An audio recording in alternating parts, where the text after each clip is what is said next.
Selamat pagi, Shalom. Kasih karunia Allah menyertai kita pada hari ini. Kita bersyukur untuk pernyataan Tuhan yang memungkinkan kita untuk dapat berkumpul kembali pada pagi hari ini. Hari ini adalah merupakan hari Minggu terakhir di tahun 2025. Kita bersyukur untuk penyertaan Tuhan dalam sepanjang minggu ini, sepanjang tahun ini. Kita bersyukur kalau dalam sepanjang tahun ini, setiap minggu kita hadir. Anugerah Tuhan yang melingkupi kehidupan kita. Baik, kita akan segera memulaikan ibadah pada pagi hari ini. Sebelum kita memulai, saya ajak kita sekalian untuk masing-masing bersandar.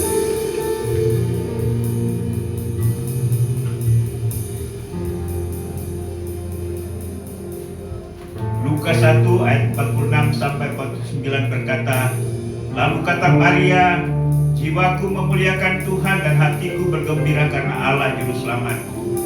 Sebab ia telah memperhatikan kerendahan hambanya. Sesungguhnya mulai dari sekarang segala keturunan akan menyebut aku berbahagia, karena yang Maha Kuasa telah melakukan perbuatan-perbuatan besar kepadaku, dan namanya adalah. Kita siapkan pujian, katakan Yesus kami puja. Kembali kami bersama-sama pada pagi hari ini di hadapan-Mu. Kami ingin memuji dan menyembah-Mu. Kami rindu hadirat-Mu, karena itu lawan kami pada hari ini. Dialah segala pujian, hormat, penyembahan kami, naik mengguguk di hadapan-Mu, menjadi kesukaan bagi Tuhan.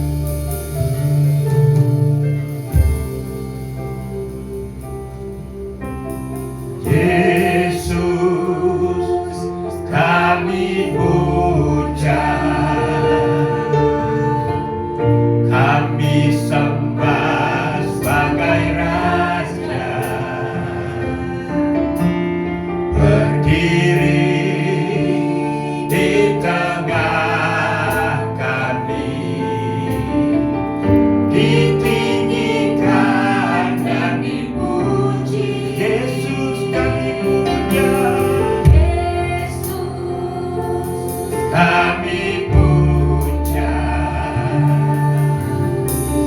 kami sembah sebagai Raja, berdiri di tengah kami, ditinggikan dan dipuji. Sembah dan puji, sembah dan puji, nuhita kamu. Sembah dan puji, nuhita kamu. Sembah dan puji, nuhita kamu. Yesus Tuhan agama. Kita ulangi pujian ini. Saya undang kita semua untuk bangkit berdiri.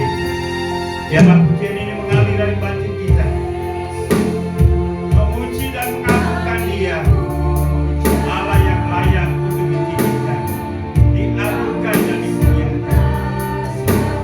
Haleluya. Berdiri di tengah kami, ditinggikan dan dipuji. Yesus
tatamu. Sembah dan puji Nuhi tatamu. Sembah dan puji Nuhi tatamu. Sembah dan puji Nuhi tatamu. Yesus Tuhan agama.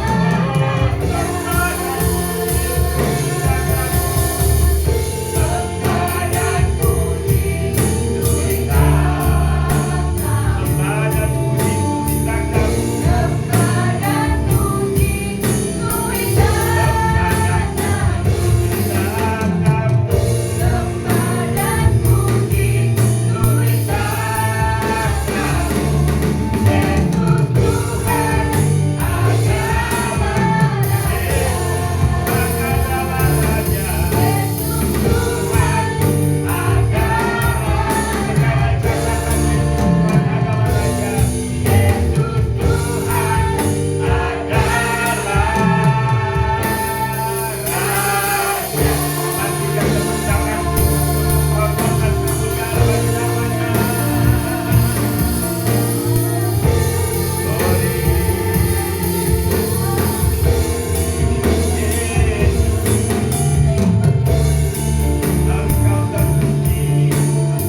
Engkau Allah yang ajaib, Allah yang besar.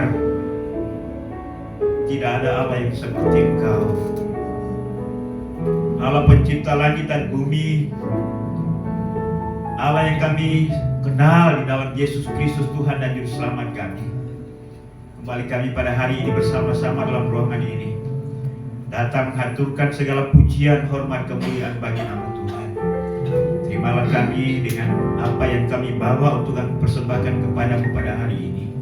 Biarlah melalui ibadah pada hari ini Tuhan dimuliakan. Mohon urapan bagi setiap hamba-hambamu yang melayani. Biarlah pelayanan hari ini kami persembahkan untuk Tuhan. Kami percaya bahwa melalui ibadah hari ini Tuhan Engkau memberkati kami dengan sukacita, damai sejahtera, dengan firman-Mu yang akan menjadi rema bagi setiap kami. Terima kasih Bapa di sorga.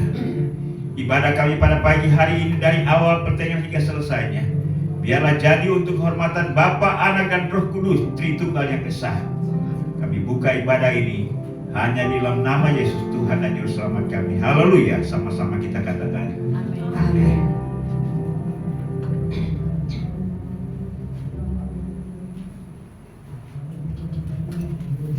Sekali lagi saya menyapa Shalom. Mari salami saudara kanan kirimu. Kita lanjutkan ibadah kita. Mari kita sambut Sang Raja. Inilah pujian kita pada hari ini. Mari kita menyambut Raja di atas segala raja yang sudah menyelamatkan hidup kita. Mari kita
sorak-sorai memuji nama Tuhan.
Kita akan mendengarkan firman Tuhan.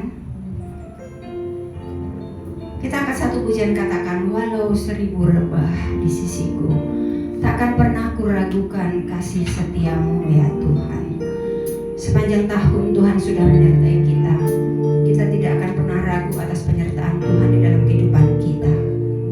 Mari kita siapkan hati kita.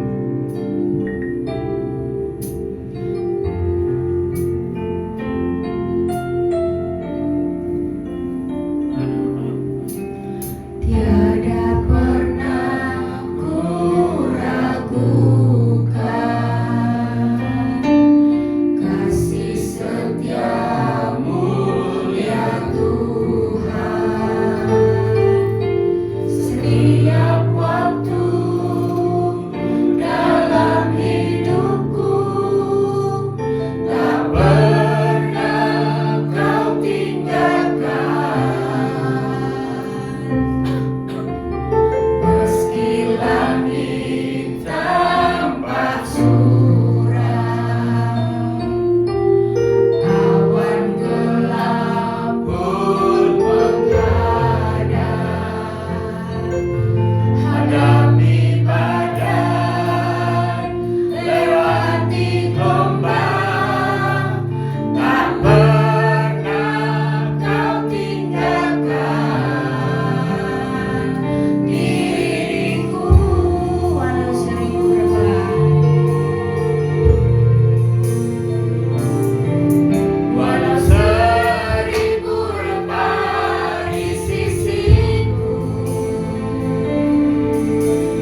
Yesus sertaku. Walau seribu rebah di sisiku, Kau tetaplah Allah penolongku.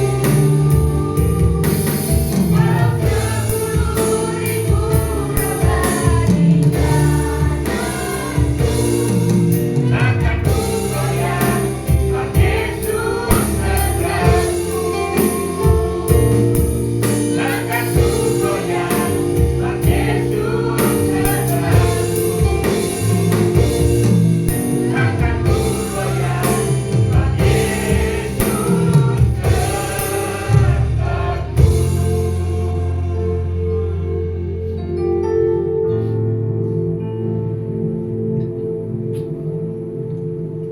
Tuhan, kalimat ini tidak hanya ucapan yang tercetus melalui lagu-lagu ini, tetapi ini adalah merupakan pengalaman kami bahwa dari hari ke hari penyertaan-Mu selalu nyata dalam setiap pengalaman hidup kami.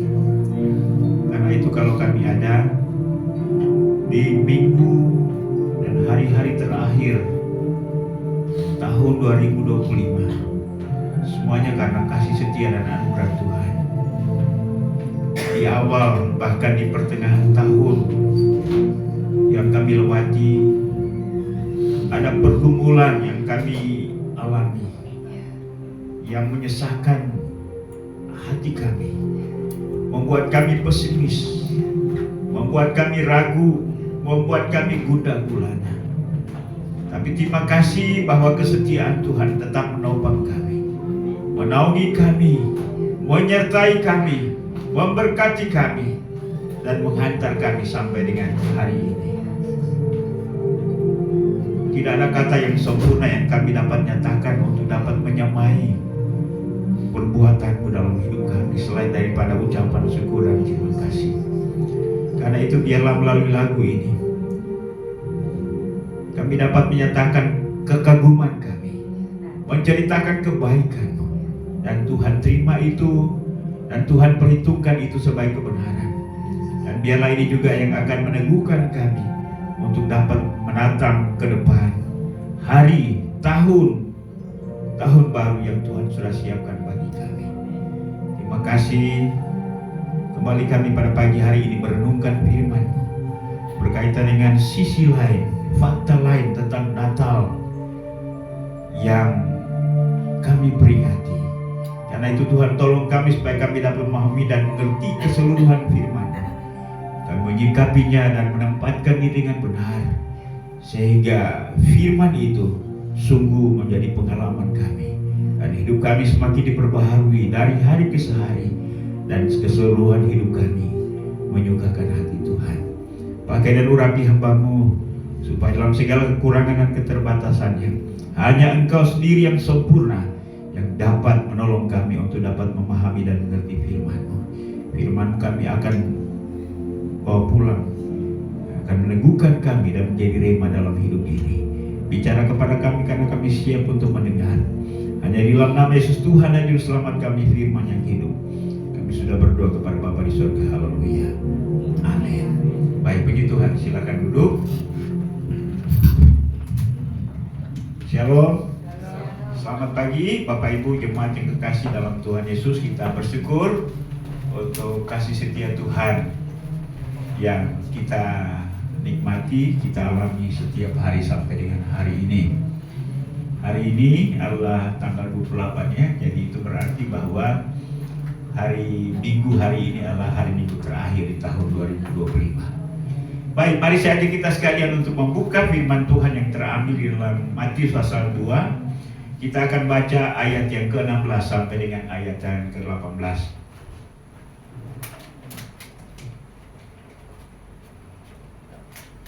Matius pasal 2 ayat 16 sampai dengan ayat 18. Mari Bapak Ibu melihat screen di depan. Kita akan baca bersama-sama. Karena ini hanya 3 ayat, mari kita baca bersama-sama. Demikianlah bunyi firman Tuhan. 1, 2, 3. Ketika Herodes tahu bahwa ia telah diperdayakan oleh orang-orang Majus itu, ia sangat marah. Lalu ia menyuruh membunuh semua anak di Bethlehem dan sekitarnya, yaitu anak-anak yang berumur 2 tahun ke bawah, sesuai dengan waktu yang dapat diketahuinya dari orang-orang Majus itu. Dengan demikian genaplah firman yang disampaikan oleh Nabi Yeremia. Terdengarlah suara di Ramah, tangis dan ratap yang amat sedih. Rahel menangisi anak-anaknya, dan ia tidak mau dihibur, sebab mereka tidak ada lagi. Demikian jauh pembacaan kita pada pagi hari ini. Berbahagialah setiap orang yang membaca firman Tuhan, merenungkan, menerimanya, dan melakukannya di dalam kehidupannya setiap hari. Tema kita mungkin agak aneh, agak unik, dan mungkin banyak orang yang tidak menerimanya, banyak orang Kristen yang tidak menerimanya. Biasanya kalau tema Natal itu kan sukacita Natal, damai sejahtera Natal, keindahan Natal, keagungan Natal. Tapi hari ini kita akan bicara tangis dan ratapan Natal. Bapak Ibu udah mau nangis kan? Tapi inilah fakta Alkitab yang dibentangkan kepada setiap kita. Jadi ya Bapak Ibu tahu bahwa dari dulu saya tidak memilih-milih ayat Alkitab untuk kita pelajari yang indah-indah, yang menyukakan selera kita. Alkitab ini sempurna, menyajikan semua fakta kehidupan manusia dari segala sisi. Karena itu hari ini kita akan belajar tentang fakta lain atau sisi lain daripada peristiwa Natal itu. Ya, tangis dan ratapan Natal. Bapak Ibu dan Saudara yang kekasih dalam Yesus Kristus, kalau kita melihat tentang fakta dan sejarah tentang Natal atau kelahiran Kristus, maka banyak orang yang terlibat di sana. Ya, Yusuf dan Maria, para gembala, orang-orang Majus, ya mungkin itu yang kita sebut orang baik-baik yang menyambut. Tetapi sisi lain ialah bahwa ada juga Herodes. Ya, kita tahu Herodes adalah pemimpin politik pada waktu itu dengan kekuasaan yang luar biasa. Apalagi pada waktu itu kan belum ada undang-undang yang seperti sekarang. Ya, ya hari ini kita menganut undang-undang yang sistem pemerintahan itu kan trias politika, ya, yang dicetuskan oleh Montesquieu, bahwa kekuasaan pemerintahan itu ada 3, kekuasaan eksekutif yang dipegang oleh presiden, turun ke bawahnya gubernur dan lain-lain sebagainya. Ada kekuasaan legislatif, DPR, tapi ada juga kekuasaan yudikatif. Jadi presiden tidak semau dia. Nah, itu undang-undang atau peraturan yang seperti ini, sistem pemerintahan seperti ini belum ada pada waktu itu. Pendek kata, raja adalah undang-undang itu sendiri. Kalau dia mau menjatuhkan hukuman mati atau dia menghilangkan satu komunitas, ya itu tidak ada masalah bagi dirinya, karena ya dia adalah pemegang kekuasaan tertinggi. Waktu itu tidak ada pengadilan HAM, ya. Nah sekarang ini kalau presiden, sekalipun dia presiden, kalau dia melakukan kesalahan, ya pasti ada undang-undang yang akan mengatur dia. Ya, Herodes adalah seorang pemimpin politik yang sombong, yang angkuh, yang agresif, pendek kata sadis. Kita tahu dalam cerita bahwa ketika orang Majus yang datang dari sebelah timur datang bertanya, karena mereka melihat tanda bintang bahwa ada seorang raja yang lahir, makanya mereka pergi ke istana. Mereka pikir raja itu adalah anak daripada Raja Herodes, karena waktu itu sistem pemerintahan adalah sistem pemerintahan monarki. Kalau ayahnya raja, maka ya tahta itu akan jatuh kepada anaknya. Sekarang ini ya kita kalau presiden ya kita pilih kan. Nah itu yang namanya sistem demokrasi. Orang Majus datang di istana. Ya, Herodes juga kaget ketika dia mendengar bahwa ada raja. Dia berpikir ya dalam rumah saya tidak ada anak yang lahir. Kemudian dia panggil para ilmuwan, tokoh-tokoh agama dan lain-lain sebagainya. Mereka katakan benar ada raja Yahudi yang lahir seperti yang dikatakan oleh Nabi Mika. Kemudian Raja Herodes katakan, pergilah, carilah anak itu, dan setelah menemukan dia, kembali kepadaku, supaya aku pun juga pergi untuk menyembah dia. Betulkah niat Herodes seperti itu? Ya, tidak. Yesus baginya adalah ancaman. Raja yang baru lahir baginya adalah ancaman dari tahtanya. Itulah sebabnya ketika para majus itu sementara dalam perjalanan dan mereka bersukacita menemukan bayi itu, malaikat katakan, jangan balik ke Herodes, karena Herodes punya niat busuk, Herodes punya niat jahat, Herodes akan membunuh. Dan orang majus itu pulang diam-diam lewat jalan lain. Ketika Herodes mengetahui bahwa orang majus itu telah pergi tanpa memberitahu kepada dia, maka marahlah dia. Ya, Alkitab itu menyebut itu Herodes diperdaya, ya. Marahlah Herodes. Dia dengar ya kalau bayi itu umur sekitar 2 tahun ke bawah, ya. Jadi akhirnya dia menyuruh pasukannya untuk mengepung kota Bethlehem itu, dan dia membunuh semua bayi laki-laki yang berumur 2 tahun ke bawah. Dari setiap rumah yang ada anak-anaknya yang 2 tahun ke bawah tidak lepas dari tebasan pedang anak buah Herodes. Ya. Ada lolongan, ada ratapan yang sangat luar biasa di kota itu. Ya, itu merupakan sebuah kengerian yang luar biasa. Nah, Bapak Ibu dan Saudara yang kekasih dalam Yesus Kristus, sekali lagi bahwa kisah ini adalah fakta dan sisi lain dari Natal. Kita melihat kebegisan dan kejahatan politik. Mungkin kita bertanya, mengapa terjadi? Dan pada waktu itu kita lihat bahwa sebelum ayat 16 sampai 18 yang kita baca tadi itu, ayat 13 sampai 15 mengisahkan bahwa pada waktu sebelum pasukan Herodes tiba di Bethlehem itu, malaikat Tuhan sudah memberitahu kepada Yusuf bahwa Yusuf, bangunlah, pergilah, larilah, sembunyikan anak itu, bawa dia ke Mesir, ya.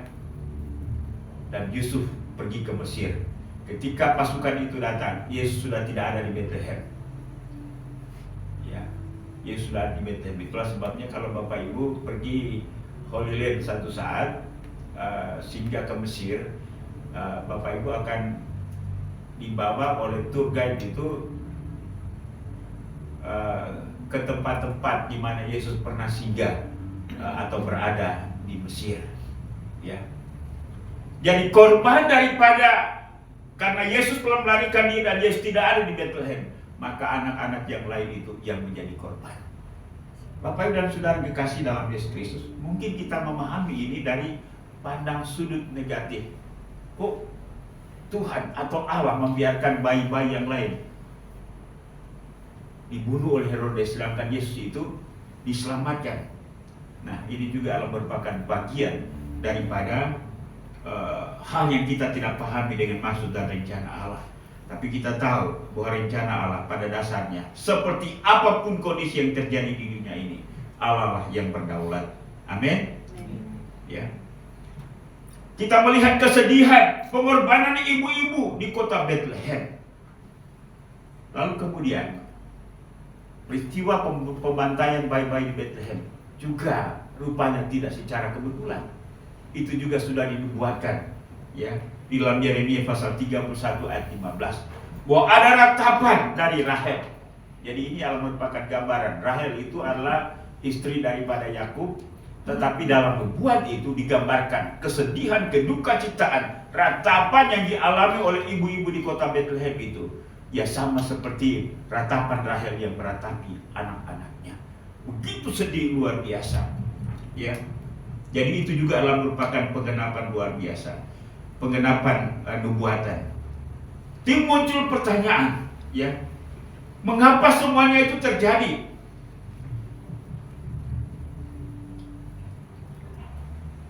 Ini adalah merupakan misteri. Tapi saya ingin katakan bahwa peristiwa pembunuhan bayi di kota Bethlehem adalah kasih karunia Allah bagi ibu-ibu di kota Bethlehem.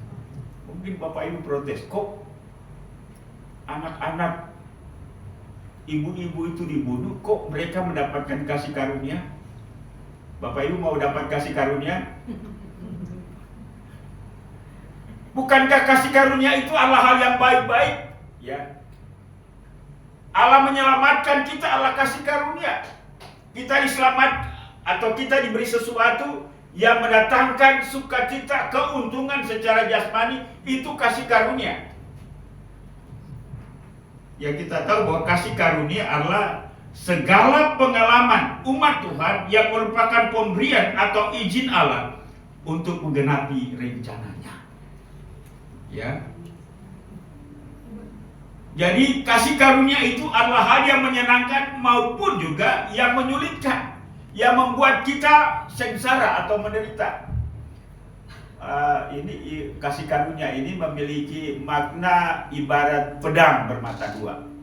Ya, selama ini banyak orang Kristen yang memahami kasih karunia itu hanya satu sisi, bahwa yang baik-baik saja, yang menyenangkan, yang menguntungkan, yang membahagiakan saya, itulah kasih karunia. Jadi kasih karunia adalah pemberian Allah kepada setiap kita yang olehnya kita tidak punya andil apa-apa.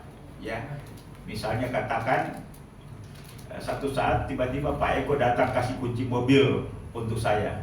Pak, ini mobil untuk Bapak. Nah, saya tidak bekerja apa-apa untuk Pak Eko tiba-tiba dikasih mobil. Nah, itu yang namanya kasih karunia. Ya. Beda dengan ketika saya bekerja untuk Pak Eko, kemudian saya bekerja lalu kemudian ya saya punya kinerja luar biasa. Pak Eko katakan, Pak, karena kinerjamu bagus, saya berikan mobil ini. Jadi alasan Pak Eko memberikan mobil itu kepada saya karena saya bekerja.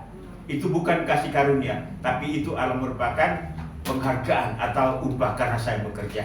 Tapi karena saya tidak bekerja apa-apa lalu kemudian saya diberikan sesuatu, itu namanya kasih karunia. Itu hal yang positif, yang kita mau, yang kita inginkan dalam hidup ini. Tapi sisi lain juga ialah bahwa satu saat ketika Pak Semi duduk-duduk lalu kemudian tanpa apa-apa, tanpa ABCD, tanpa apa-apa, kemudian dia disemprot, dimarah-marahi. Ya. Padahal orang lain yang lakukan. Itu juga kasih karunia. Ya. Ya. Bapak Ibu kan hanya mau yang baik-baik saja kan? Kasih karunia yang tidak menyenangkan buat kita, ya kita tidak mau. Mari kita melihat pemahaman ini yang dinyatakan oleh Petrus, 1 Petrus 2 ayat 19. Firman Tuhan berkata, sebab adalah kasih karunia jika seorang karena sadar akan kehendak Allah menanggung penderitaan yang tidak harus ia tanggung. Amin Bapak Ibu. Ya. Jadi kalau ada sesuatu yang kita alami, yang kita tidak sukai, membuat kita menderita, tapi toh kita alami itu. Ya, mari kita pahami itu sebagai kasih karunia. Sebab dapatkah disebut pujian jika kamu menderita pukulan karena kamu berbuat dosa? Tetapi jika kamu berbuat baik, ya ingat ini. Tetapi jika kamu berbuat baik dan karena itu kamu harus menderita, maka itu adalah kasih karunia. Sudah paham tentang kasih karunia sekarang? Ya. Ya. Itu adalah kasih karunia. Karena itu ketika kita mengalami sesuatu yang mungkin tidak menyenangkan secara manusia, kita hidup benar, kita tidak salah kepada orang lain, tiba-tiba ada sesuatu orang lain lakukan kepada kita yang seharusnya kita tidak pantas. Jangan bilang, dosa apa yang saya sudah lakukan? Kan itu kadang-kadang seperti itu kan? Ya. Ketika mungkin anak-anak kita ya bandel, sulit untuk diatur. Ya, padahal kita sudah didik dengan benar, sudah doakan, sudah nasihati, tapi belum juga. Lalu satu saat dia melakukan sesuatu yang kita tidak sanggup untuk hadapi, ya. Lalu kita katakan, Tuhan, dosa apa yang saya sudah buat? Mari kita pahami, itu juga adalah kasih karunia Tuhan. Amin Bapak Ibu. Ya tidak ada yang mau amin kan? Ya. Kita sudah bekerja baik-baik di perusahaan, di kantor di mana kita bekerja, dan kita tahu bahwa ya kita punya kinerja yang bagus. Tiba-tiba kita dipecat. Ya. Itu juga kasih karunia. Ya. Nggak mau terima kan? Ya. Ya. Ya, atau mungkin pacar kita tiba-tiba tinggalkan kita. Ya. Padahal kita tidak salah apa-apa, ya itu juga kasih karunia, ya. Ya. Atau anak atau ya hal-hal yang lain. Karena itu mari kita pahami kasih karunia secara seimbang, ya. Kita juga melihat pengalaman Paulus dalam 2 Korintus 12 ayat 7 sampai 10. Paulus mengalami kesakitan, ya, mengalami kesakitan. Dan Paulus itu disebut pengalaman itu sebagai Paulus katakan duri dalam daging, tapi utusan iblis, ya, menggocok hidupnya. Dia sudah berdoa, Tuhan tolong saya, Tuhan sembuhkan saya. Lalu Tuhan bilang apa? Cukuplah kasih karuniaku kepadamu. Bapak Ibu dan Saudara kekasih dalam Yesus Kristus, mari kita pahami tentang maksud dan rencana Allah dalam hidup ini. Ketika kita mengalami sesuatu yang tidak menyenangkan, bisakah kita berkata, Tuhan, teguhkan saya, kuatkan saya. Saya siap menerima semuanya ini walaupun sakit, walaupun saya tidak memahami dan tidak mengerti dan menyulitkan saya. Tapi saya mau, asal Engkau dimuliakan. Amin, Bapak Ibu. Sekarang ini orang memahami kita mengalami kemuliaan demi kemuliaan. Bagi saya, kemuliaan adalah kesulitan dan penderitaan. Karena di balik kesulitan dan penderitaan itu, maka kita pantas untuk dimuliakan.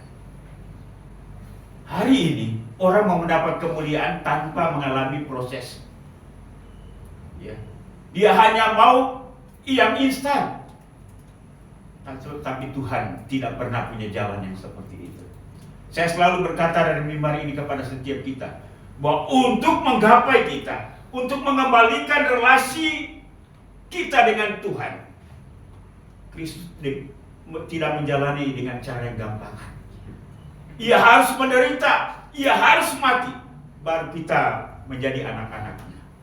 Amin, Bapak Ibu. Ia harus menderita dan mati, baru kita memperoleh keselamatan. Hari-hari ini banyak orang Kristen yang tidak mau melewati proses. Maunya senang-senang melulu secara jasmani. Ya. Tidak mau menghadapi hidup yang berat-berat demi Kristus. Nah, itu yang saya katakan bahwa ya dia hanya menerima makna atau arti kasih karunia itu hanya sebelah saja. Dan itulah kehidupan rohani yang tidak seimbang. Bapak Ibu dan Saudari kekasih dalam Yesus Kristus, inilah yang melanda ibu-ibu ini. Memang Alkitab tidak mencatat secara detail siapa ibu-ibu yang kehilangan anak-anak itu, ya. Bagaimana kehidupan mereka pada akhirnya. Tapi saya percaya dalam rahasia Allah, mereka merupakan bagian yang telah menanamkan benih bagi berdirinya kerajaan Allah di tengah-tengah dunia ini. Ya. Mari kita melihat apa berkat dari kasih karunia atau pengorbanan umat Tuhan. Matius 19 ayat 29 berkata, dan setiap orang karena namaku meninggalkan rumahnya, saudara-saudaranya laki-laki atau saudaranya perempuan, bapak atau ibunya, anak-anaknya atau ladangnya, akan menerima kembali 100 kali lipat dan akan memperoleh hidup yang kekal. Apa yang kita persembahkan dan itu dianggap menjadi korban, ya. Apa arti korban? Korban adalah sesuatu memberi lebih daripada batas kemampuan kita. Kalau Bapak Ibu punya punya gaji setiap bulan 100 juta, memberi 100 ribu, apakah itu korban? Ya. Itu mungkin hanya receh, ya. Tapi saya ingin katakan bahwa banyak orang yang kasih receh untuk Tuhan, tidak mau berkorban untuk Tuhan. Ya, tidak hanya dalam bentuk materi, waktu, tenaga, pikiran, kita memberikan yang receh-receh kepada Tuhan. Kita belum memberi sampai kita berkorban.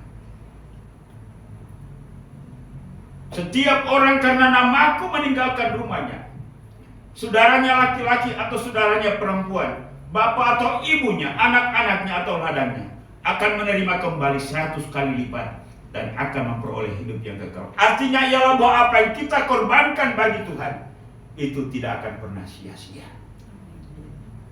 Kalau mau bandingkan persembahan yang dibawa oleh orang Majus dengan persembahan ibu-ibu di kota Bethlehem, mana yang nilainya lebih besar?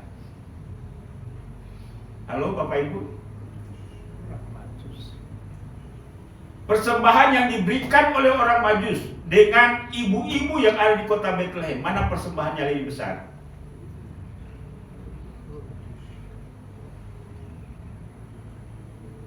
Bagi saya ialah persembahan ibu-ibu di kota Bethlehem. Mereka mempersembahkan anak mereka, ya. Tetapi selama ini khotbah-khotbah itu lebih banyak berkisar kepada persembahan orang-orang Majus, mempersembahkan emas, kemenyan, dan mur, ya. Itulah sebabnya peristiwa di kota Bethlehem ini jarang diangkat oleh para pengkhotbah, karena memang itu ya tidak menyukakan para audiens atau pendengar juga, ya. Tetapi saya ingin katakan, mereka telah mempersembahkan anak-anak mereka kepada Tuhan. Ya, walaupun mungkin kita memahami, mereka kan tidak datang dengan tulus hati, mereka terpaksa kan. Tetapi bagi saya ialah bahwa dalam misteri ilahi, mereka yang telah berbuat bagi Tuhan. Amin Bapak Ibu. Justru sisi lain, Matius pasal 10 ayat 39 berkata, barang siapa mempertahankan nyawanya, ia akan kehilangan nyawanya. Dan barang siapa kehilangan nyawanya karena aku, ia akan memperolehnya. Masih dalam Matius pasal 10 ini ada satu bagian ayat. Dia katakan, barang siapa mengasihi bapaknya, mengasihi ibunya, mengasihi rumahnya, mengasihi anaknya laki-laki perempuan lebih daripada aku, Yesus katakan, ia tidak layak bagiku. Artinya ialah bahwa Kristus membutuhkan prioritas dalam hidup setiap umatnya, setiap anak-anaknya. Dan ibu-ibu di kota Bethlehem ini telah mempersembahkan yang terbaik. Walaupun pada saat itu mereka sedih, mereka merasa kehilangan, ya, tetapi mereka telah melakukan yang terbaik bagi Natal itu. Karena itu, mari kita memahami sisi lain daripada kehidupan kita sebagai orang yang percaya, bahwa Tuhan tidak hanya memberikan yang baik-baik secara jasmani dalam hidup ini. Ada hal-hal tertentu yang Ia tuntut untuk kita lakukan sebagai bentuk pengorbanan, sama seperti ibu-ibu di Bethlehem. Dalam Roma 8 ayat 17 berkata, dan jika kita adalah anak, maka kita juga adalah ahli waris. Maksudnya orang-orang berhak menerima janji-janji Allah yang akan menerimanya bersama-sama dengan Kristus, yaitu jika kita menderita bersama-sama dengan Dia, supaya kita juga dipermuliakan bersama-sama dengan Dia. Kemuliaan didahului dengan pengorbanan. Amin Bapak Ibu. Ya. Keagungan dimulai dengan kehinaan dan penderitaan. Itulah sebabnya kalau kita melihat pernyataan Paulus dalam Filipi pasal 2 tentang pengorbanan Kristus, ya, Ia direndahkan, bahkan Ia digantung di atas kayu salib. Lalu kemudian pada kalimat yang terakhir, itulah sebabnya Allah mengangkat Dia sehingga di dalam nama Kristus Yesus bertekuk lutut, ya, segala lutut, baik yang ada di atas bumi, di bumi maupun di bawah bumi, dan mengaku bahwa Yesus adalah Tuhan. Itulah sebabnya kalau satu saat kita direndahkan, dihina, dibuat rugi, dibuat menderita oleh orang lain, mari jangan berpikir dosa apa yang saya buat, tapi pahami dan mengerti itu juga adalah kasih karunia dalam hidup ini. Amin. Persoalannya ialah karena kedagingan kita tidak menerima itu, kita sudah dibentuk oleh iblis dalam pikiran kita bahwa yang baik-baik saja yang harus kita terima, yang pantas untuk kita terima, sedangkan yang tidak baik itu kita akan tolak. Bagaimana perkataan Ayub ketika istrinya katakan, masihkah engkau setia kepada Tuhan Allahmu itu? Ketika ia kehilangan anak, ketika ia kehilangan harta, ketika ia kehilangan kesehatan, istrinya bilang, lihat, begitukah orang yang setia dengan Tuhan? Lalu istrinya katakan, kutukilah alam dan tinggalkannya. Tapi Ayub katakan, engkau berbicara seperti perempuan gila. Ya, memang ini sulit, tapi inilah fakta dalam hidup ini yang tidak bisa kita hindari, selain daripada kita menerima dan menjalaninya. Tetapi ingat bahwa Tuhan tidak pernah meninggalkan kita. Tuhan menyertai kita. Di setiap pengorbanan selalu ada upah. Di setiap kesulitan selalu ada jalan keluar. Kalau kita tidak menerima di muka bumi ini, pasti pada kekekalan nanti kita akan menerimanya. Amin Bapak Ibu. Jika kita menderita bersama-sama dengan Dia, kita juga akan dipermuliakan bersama-sama dengan Dia. Sekali lagi, kasih karunia Allah bagi setiap orang adalah sama dan memiliki arti seperti pedang yang bermata dua. Bagaimana dengan akhir kehidupan Petrus? Halo Bapak Ibu. Bagaimana dengan akhir kehidupan Andreas, Yohanes? Mereka mati di rumah sakit VIP. Mereka mati diseret di jalan-jalan. Ya. Tapi kemungkinan kita tidak akan seperti itu. Tapi bagaimana kalau Tuhan meminta kita dalam satu hari, dalam satu minggu, dalam satu bulan, kita dilecehkan, kita dibuat menderita, kita memberontak, atau anak-anak kita diambil. Ya, saat itu kita mungkin pasti kita akan sedih, kita akan susah. Tapi ketika kita menyadari bahwa itu adalah merupakan bagian dalam panggilan kita agar kita memperoleh kemuliaan nantinya, kita hanya bisa berkata, Tuhan, teguhkan dan kuatkan saya untuk melewati hari ini, untuk melewati minggu ini, untuk melewati tahun ini dengan kesulitan yang saya alami. Tapi saya tahu ialah bahwa tangan Tuhan akan selalu menopang saya. Amin Bapak Ibu. Ya, siapapun manusia ketika dia mengalami pengalaman yang tidak enak, pasti seketika punya reaksi negatif.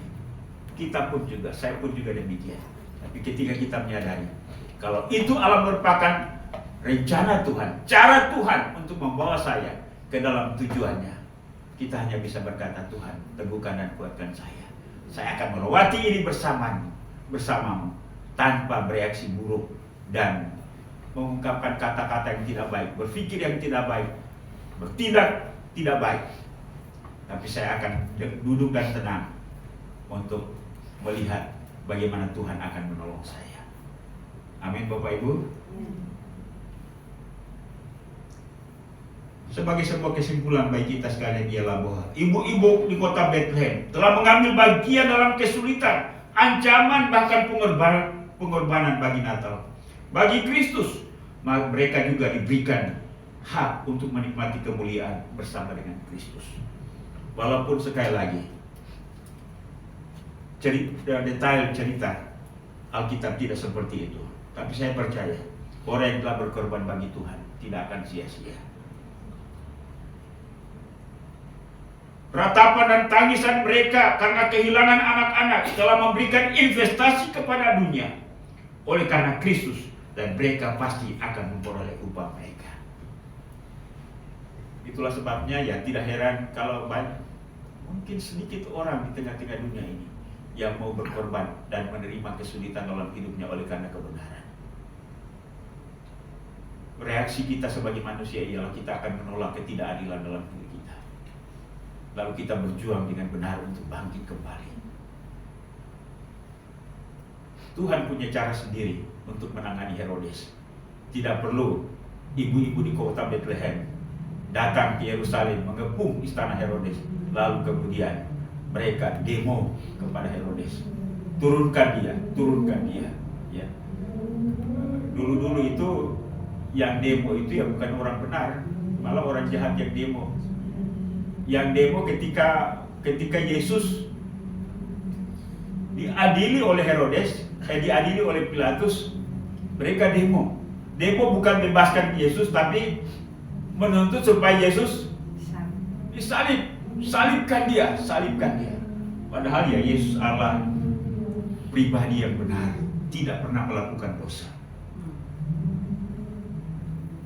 Ratapan dan tangisan mereka karena kehilangan anak-anak telah memberikan investasi kepada dunia. Artinya ialah bahwa dunia dilawat oleh Allah dengan menghadirkan Natal, menghadirkan Kristus, dan berita keselamatan tentang Kristus terus terdengar sampai dengan hari ini, bahkan sampai kepada kedatangannya yang kedua kali. Sejarah tidak akan pernah melupakan pengorbanan ibu-ibu di kota Bethlehem. Walaupun memang peristiwa ini sangat jarang diangkat oleh para pengkhotbah, ya. Sebagai penerapan, adakah di antara kita yang mengalami sesuatu kesedihan, pergumulan, penderitaan karena Yesus di momen Natal ini? Ingat bahwa kesedihan, pergumulan dan penderitaan itu sedang menyiapkan investasi bagi kita untuk menikmati kasih karunia dan kemuliaan Natal bersama dengan Kristus. Amin Bapak Ibu.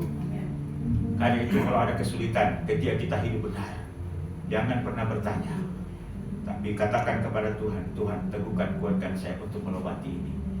Dan saya percaya Tuhan punya rancangan yang besar bagi hidup saya. Saya akan tetap hidup dalam kebenaran. Saya akan tetap hidup bagi Tuhan. Saya akan tetap setia untuk Tuhan. Karena hidupku adalah anugerah yang Tuhan berikan kepada saya. Amin Bapak Ibu. Karena itu, inilah sisi lain dari atau fakta lain daripada peristiwa Natal. Mari kita memahami dan mengerti bahwa memang hidup ini ada dua sisi, menyenangkan dan tidak menyenangkan. Tapi ketika sesuatu yang tidak menyenangkan menimpa hidup kita, jangan menggerutu, jangan susah, jangan sedih. Ya, mari kita memahami dan mengerti tentang rancangan Allah dalam hidup kita. Bersama dengan Dia kita tetap kuat, dan bersama dengan Dia kita akan mengalami kemuliaan untuk selama-lamanya. Amin Bapak Ibu. Sekali lagi, inilah khotbah Natal terakhir tahun 2025. Kiranya Tuhan memberkati kita, tetap kuat, dan mari kita menyongsong tahun yang baru, tahun 2026, dengan rahasia yang kita belum tahu. Tetapi hiduplah dalam kebenaran, taat dan setialah kepada Tuhan. Selamat Natal, Tuhan memberkati. Baik, musik ke depan.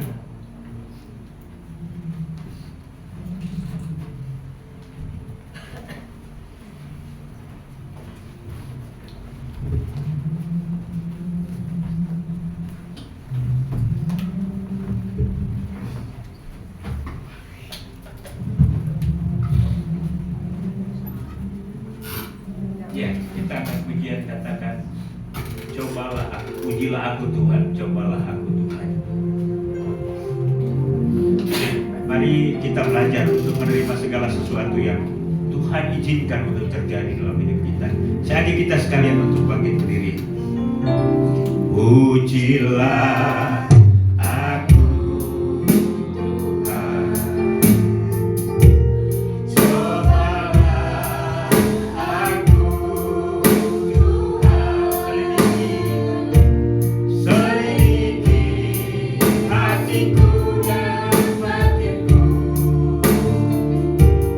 mataku tertuju padamu. Ujilah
cerminan cara Tuhan bekerja dalam kehidupan umat manusia, khususnya juga untuk setiap orang yang percaya kepadamu. Kami bersyukur bahwa Engkau membentangkan semua fakta rencana-Mu dalam hidup kami, bahwa kadang-kadang kami harus menerima semua apa yang kami alami dalam hidup ini, walaupun berat, sulit. Tapi kami percaya bahwa sebagaimana janji-Mu, Engkau tidak pernah meninggalkan kami. Engkau menuntut supaya kami memprioritaskan Engkau secara menyeluruh. Engkau berkata bahwa jika kami lebih mengasihi diri kami, jika kami lebih mengasihi orang tua kami, jika kami mengasihi harta kami, Engkau berkata bahwa kami tidak layak bagi-Mu. Karena itu Tuhan, tolong kami, bawa kami kepada seluruh kebenaran, dan mampukan kami untuk memahami dan mengertinya. Karena kami tahu bahwa di balik setiap kesulitan hidup yang kami alami, Tuhan sementara memproses kami, ibarat seorang tukang emas memproses emas, sehingga pada akhirnya kelihatan kemurnian. Engkau mau supaya kami memberi kualitas kehidupan rohani yang tinggi. Kami bukanlah orang Kristen gampangan, tetapi kami adalah orang Kristen yang sejati, yang telah teruji dan telah terbukti melalui proses kehidupan kami yang tidak gampang. Tetapi hari ini kami masih tak setia kepadamu. Karena itu Tuhan, tolong kami. Kami tahu bahwa kehidupan kami ke depan tidak akan gampang, tapi kami tahu juga bahwa Engkau tidak akan meninggalkan kami, karena janji-Mu bahwa Engkau tetap setia bagi kami. Karena itu Tuhan, tolong kami, supaya apapun, baik dalam keadaan senang maupun dalam keadaan sulit, kami tetap setia kepada Tuhan. Terima kasih meteraikan kebenaran dalam batin kami, supaya kami tidak kecewa dengan kehidupan ini, tapi kami terus bersandar dan mengandalkan Engkau, serta kami terus berdiri di atas kebenaran firman. Terpujilah nama-Mu ya Tuhan, inilah doa kami. Hanya di dalam nama Yesus Tuhan dan Juru Selamat kami, firman yang hidup, kami sudah berdoa kepada Bapa di surga. Haleluya. Amin. Terima kasih, silakan duduk.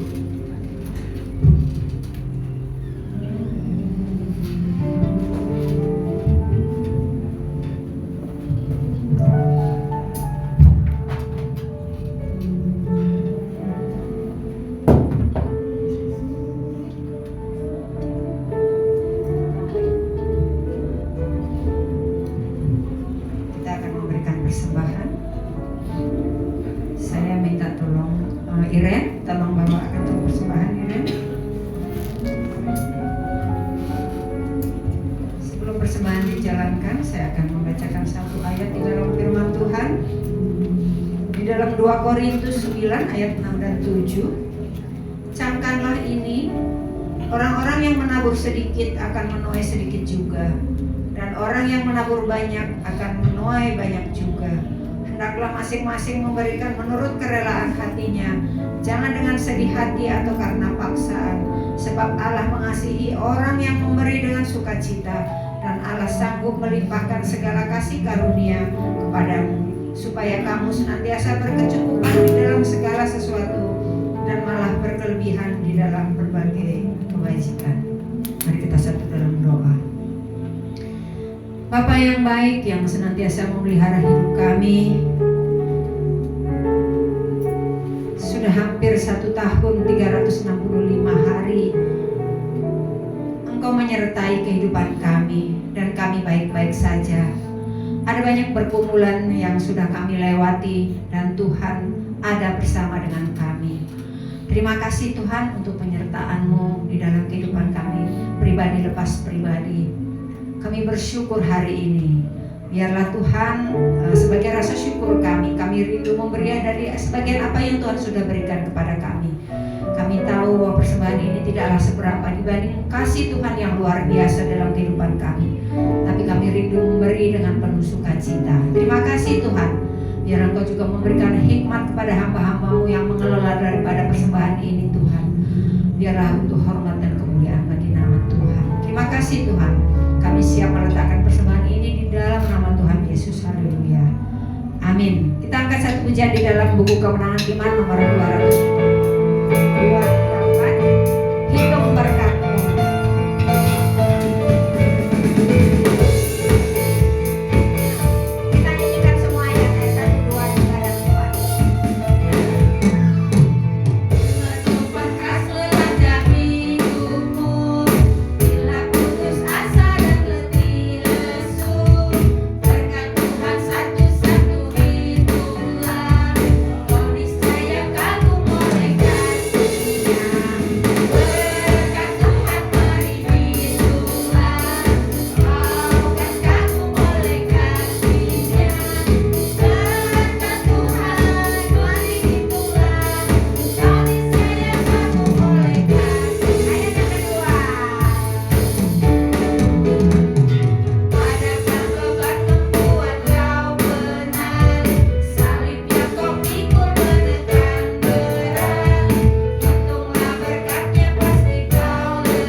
menghitung berkat Tuhan yang kita terima?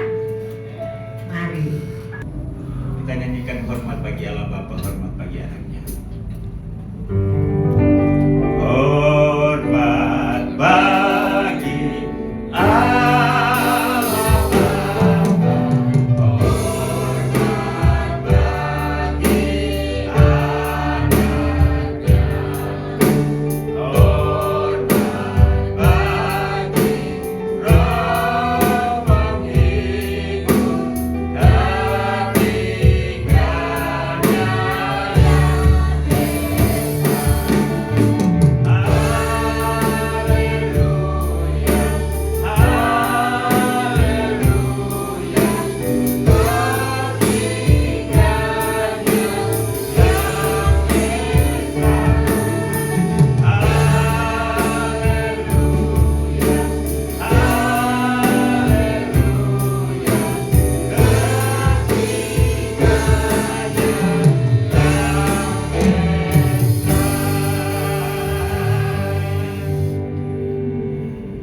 Ya Bapa, kami menaikkan puji syukur dan terima kasih karena kami tahu bahwa kalau ibadah ini bisa berlangsung dengan segala baik dari awal, pertengahan hingga selesainya, semua karena pimpinan dan pertolongan Tuhan.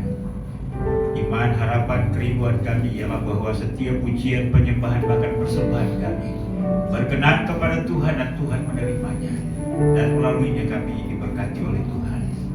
Terima kasih untuk hamba-hamba yang Tuhan sudah pakai dalam pelayanan hari ini.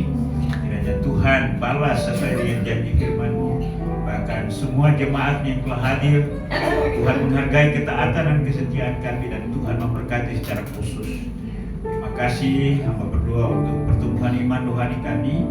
Biarlah semakin hari semakin bertumbuh mengasihi Tuhan. Kasih kami kepada Tuhan akan terlihat dalam seluruh sikap hidup kami, baik terutama terhadap Tuhan, terhadap sesama, terhadap diri kami sendiri, bahkan terhadap persoalan-persoalan yang kami hadapi dalam hidup ini. Dan biarlah kami tetap setia dan terus hidup dalam kebenaran firman. Bapa di surga, kami juga terus berdoa untuk kehidupan rumah tangga, hubungan suami istri, anak, orang tua, adik kakak. Tuhan tolong kami supaya kami saling mengasihi, saling menerima, saling memberi kesempatan dalam perubahan hidup kami menuju kepada kehidupan Kristus. Kalau ada persoalan-persoalan yang kami hadapi, mampukan kami untuk bisa menyikapinya sehingga kami tetap setia kepada kebenaran. Demikian juga kami berdoa buat jemaat-Mu yang lemah tubuh, sakit.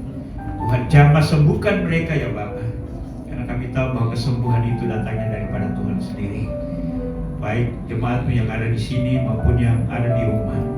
Kami juga mau berdoa untuk kakak daripada Ibu Liliana, Mas Soni Raharja, Pak Frans, dalam ketidakberdayaan mereka. Mari topang, hibur, teguhkan mereka, dan biarlah mereka juga dapat menikmati suasana Natal walaupun dengan kondisi yang lemah.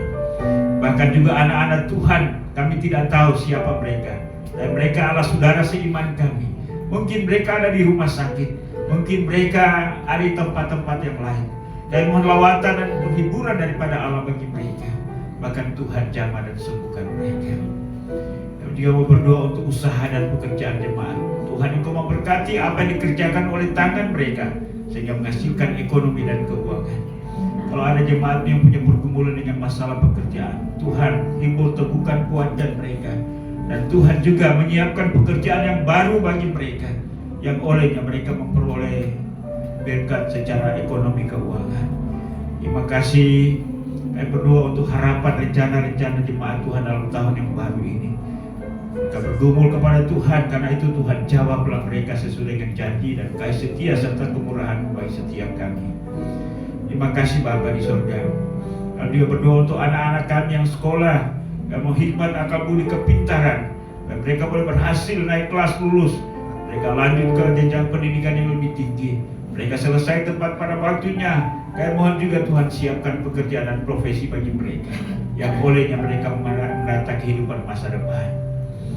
Kami juga mau berdoa untuk pemuda-pemudi kami yang sudah saatnya untuk berumah tangga. Ya Tuhan, siapkan teman hidup yang seiman dan sepadan, yang akan dampingi mereka seumur hidup, melayani Tuhan, mengabdikan diri bagi kehidupan dan sesama. Tuhan, tolonglah. Ya Bapa di surga, Kami juga berdoa buat jemaat-Mu yang tidak bersama dengan kami karena mereka berada di tempat yang lain. Tuhan, Engkau menyertai dan memberkati mereka. Pak Koni, Aradiman, Ibu Vivi, Alvin, Ina, Tirta, Claudia, Tuhan Engkau memberkati mereka. Kami juga berdoa untuk anak-anak daripada Ibu Liliana, Pak Yohanes, Ibu Justina dan anak-anak mereka yang sementara keluar negeri. Tuhan sertai dan berkati mereka sampai mereka kembali dengan selamat. Bahkan anggota keluarga kami dimanapun mereka berada pada hari ini, Tuhan Yesus Engkau memberkati mereka. Ya Bapa di surga, kami berdoa untuk persekutuan kami, masa depan kami serahkan dalam tangan-Mu. Kami menyerahkan ibadah tutup tahun tanggal 31 nanti. Tuhan Engkau tolong gerakkan jemaat-Mu supaya kami dapat mengakhiri tahun ini bersama dengan Tuhan, bersama dengan keluarga rohani kami, dan kami dapat menyongsong tahun baru, tahun 2026. Kami tahu bahwa janji-Mu akan selalu Engkau tepati dalam hidup kami. Walaupun tahun 2026 adalah tahun yang masih rahasia bagi kami, tapi kami tahu bahwa Tuhan sudah ada di sana, dan Tuhan menunggu kami, menyertai kami. Walaupun hidup kami ada banyak tantangan, tapi kami tahu bahwa kami akan tampil sebagai pemenang karena Tuhan bersama dengan kami. Terima kasih Bapa, sertai dan berkati kami secara pribadi, keluarga. Pergumulan apapun yang sementara kami hadapi, kami serahkan hidup kami dan kami serahkan pergumulan kami dalam tangan-Mu. Tuhan berikan solusi bagi setiap kami. Kami berdoa untuk gereja Gema Injil Indonesia, baik pada aras pusat wilayah daerah sampai kepada gereja-gereja lokal. Tuhan Engkau memberkati penginjilan dalam negeri, luar negeri, penginjilan di kota, di desa sampai ke pedalaman. Kerjasama para pemimpin gereja, Tuhan Engkau memberkati. Jika ada gereja-gereja Tuhan yang hari ini sementara memperingati kelahiran Kristus, namun mereka diintimidasi, dibully, hibur, teguhkan, kuatkan, serta berikan jalan keluar bagi mereka, supaya semangat rohani mereka terus berdiri bagi Tuhan, hidup bagi Tuhan. Dan dengan demikian ada banyak jiwa yang dapat diteguhkan dan dikuatkan. Bahkan jiwa-jiwa yang belum mengenal Kristus dapat mengenal Kristus sebagai Tuhan dan Juru Selamat mereka. Terima kasih Bapa. Kami juga berdoa buat pemerintah bangsa dan negara kami. Tuhan Engkau memberkati presiden, wakil presiden, para menteri, jajaran pemerintahan dari pusat sampai ke daerah. Biarlah pemerintah ini boleh melaksanakan tugas dan tanggung jawab mereka untuk menghadirkan apa yang menjadi cita-cita bangsa ini, yaitu masyarakat adil dan makmur. Tuhan tolong ampuni bangsa kami, dan biarlah bangsa ini dipulihkan. Hidup takut akan Tuhan, hidup dalam kebenaran. Secara khusus kami berdoa buat Jakarta, Kota Madia, Bekasi, Jawa Barat. Tuhan Engkau tolong memberkati gubernur, wali kota, bupati, bahkan camat, lurah, RW, RT. Tuhan Engkau memberkati mereka. Biarlah kota-kota ini menjadi tempat di mana kami diam, karena kesejahteraan kota-kota ini adalah merupakan kesejahteraan kami juga. Terima kasih Bapa. Inilah doa kami. Kami mengucap syukur untuk persembahan yang telah diberikan kepada-Mu pada hari ini. Biarlah ini merupakan tanda iman kami, cinta kasih kami kepada Tuhan, ucapan syukur kami kepada Tuhan. Maka memberkati seluruh jemaat yang sudah memberi dengan sukacita. Inilah doa kami Bapa. Ada banyak hal yang berhubungan dengan kami atau bahkan dari kepentingan kami, namun tak tersebut melalui doa ini. Kami mohon Tuhan sempurnakan doa kami, karena Engkau Allah kami yang Maha Kuasa, yang sanggup untuk melakukan segala perkara demi kemuliaan dan kebaikan kami. Dalam nama Yesus Tuhan dan Juru Selamat kami. Haleluya. Bapa, terima kasih.